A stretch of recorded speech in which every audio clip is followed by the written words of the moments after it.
Brad, you were on the bench when your 17U team with Bradley Beal Elite won the Peach Jam championship in back-to-back years. Why was it so important for you to be there and see this talent grow? One, I enjoy it.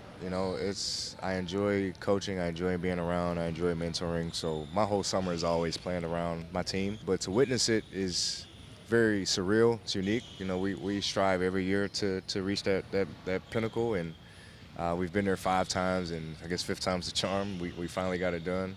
Like Jason didn't do it, I didn't do it. Like really good guys have been there. We haven't got it done, and to be able to see this group who meshed very well for the last 2 years and competed their tails off, bring the trophy home. It means the world to us for sure.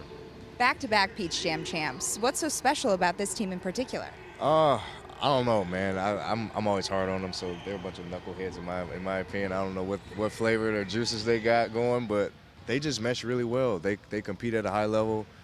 They don't back down from competition. They excel really well when the lights are on. They handle adversity well, which is very, very tough for kids their age to do.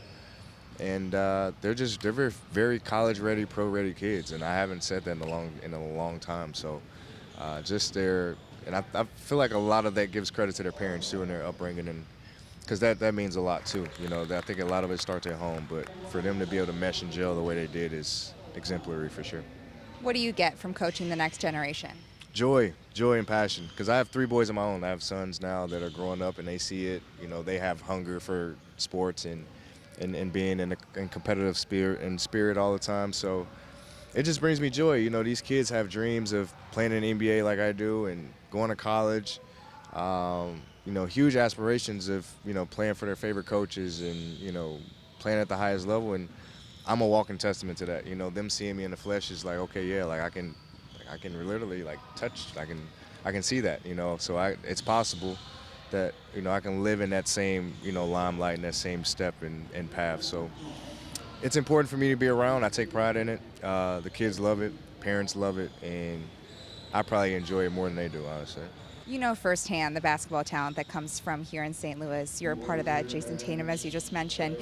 The list goes on and on and on. But for you, when you look at this group of guys and you're seeing guys, like you said, want to be an NBA All-Star like you, what's your advice that you give to them?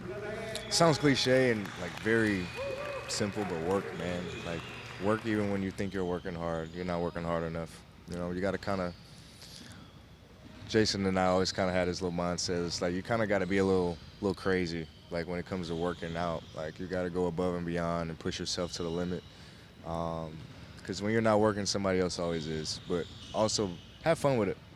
Have fun with this. This is a fun game. I have a job where I work for 2 hours and I have freedom for the rest of the day. So work your tail off and that can be your life. I'm telling you. So there's nothing better than that. But the ultimate thing is it's possible. Be confident in that. Set your goals and go reach them. Go reach them. You just signed with the Clippers. Where are you at in your NBA journey? I need a ring. I want one bad. And I feel like I got a new life of rejuvenation for sure, a new hunger. I'm excited about the opportunity, new city, new environment, but a hungry environment too. I'm definitely excited about the opportunity to go win. Spoke volumes that you gave Chris Paul that number 3. What went into that, and how did you make that decision? Chris is lucky we have a previous relationship outside of basketball. We're good. I actually grew up and played in his camps too, so it was like a big bro thing. Like I had a choice, but I didn't really have a choice, so it was out of respect. But it was a no-brainer for me. Like you don't know if it's his last year. You don't speak on that. That's his story to tell. But if it is, and I have the opportunity to share the floor with him, I want him to have the number that he came in with.